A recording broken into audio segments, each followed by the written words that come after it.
I'm not only studying dogs in that sense, so it's a group of diseases that is also known for humans, and these are retinal degenerations which affect the back of the eye, and they normally are diagnosed in humans at the age of early 20s. So it affects fairly young adults, and the dog can be used as a model to model these diseases and how the mechanisms function behind the disease. Is there a genetic compound in this disease? Yes. So I'm purely a geneticist, so I only look at the genetic part, and those diseases that I'm interested in, they are actually mostly only caused by a genetic counterpart. So they are caused by a mutation in one gene, which is then inherited in the genome to the next generation.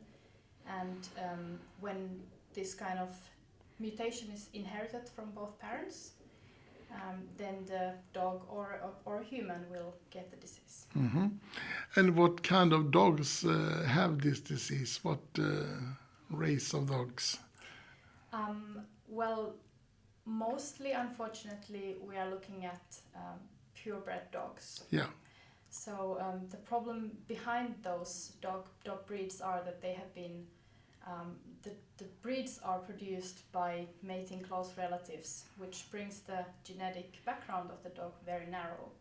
So they can get the disease gene from both parents.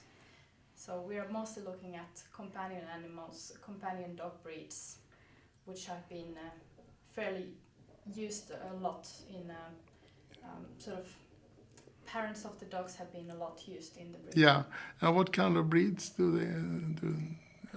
are the disease most common in?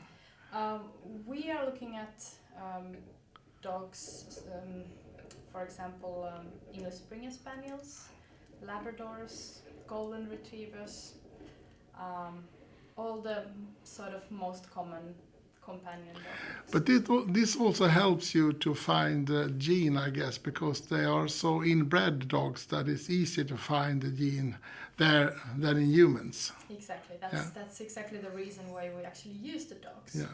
Because, of course, they are living in the same environment with humans, and they eat fairly similar food to humans, but they also do have the narrow genome, which helps us to pinpoint what could be the causative gene for the disease. Are you close to finding out the cure, or? Well, at the moment we're not so close to find the cure, which would be gene therapy. Mm-hmm. So we could replace the diseased gene by putting a healthy copy of that gene into the dog's eye. That has been done for some diseases already, and we have found a causative mutation. So we are on the way to build up the model that we could actually cure the disease. But how do you treat it today? I mean, both in dogs and in humans.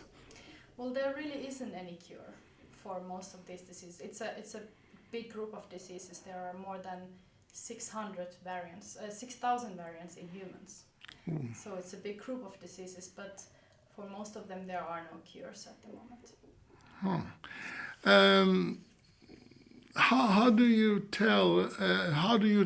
communicate with society that breed dogs? I mean, they should be able to prevent this.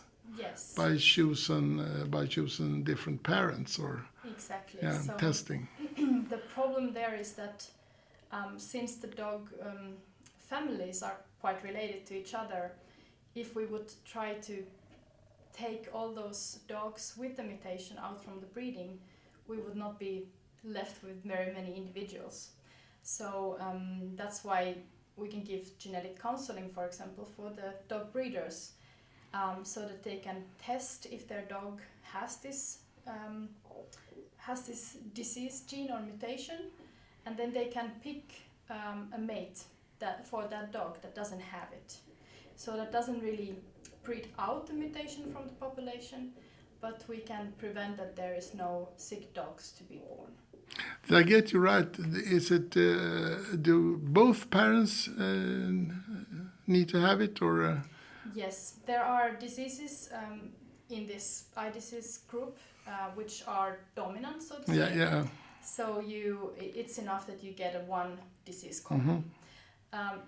That is, on the other hand, very easy to breed out, because the parent has the disease, so then you can just not use it in the breeding. Most of the diseases that we are interested in are recessive, so then you have to get the copy from both parents in order to get the disease. How should I, as a dog buyer, know that I don't get a dog that have this defect? Yes, so most of the dogs that are to be sold, they are registered to the Swedish Kennel Club, and from their homepage you can check which if the dog has been tested for these diseases. Okay. And if the parents are tested for this disease, so then you can be fairly sure that the dog does not have at least that mutation. Do you have any examples of other diseases that you can get more knowledge about in this way? Actually, we can look into any monogenic disease with this strategy. We are actually looking into some growth defects. So miniature dogs that are born, and I'm not talking about miniature breeds that also of course exist, but I'm talking about a dog, for example a Dalmatian, that is supposed to be a big dog but is born to be miniature. Okay, so when you are finished with your work, what do you hope to achieve? Oh, what do I hope to exceed? That's a very good question. I am, at the moment, I'm just in the beginning, so I'm on my second year of my PhD. Okay. So I haven't given too much thought for that, but I would like to continue working with these eye diseases, and hopefully we can work for the improved health of the dogs.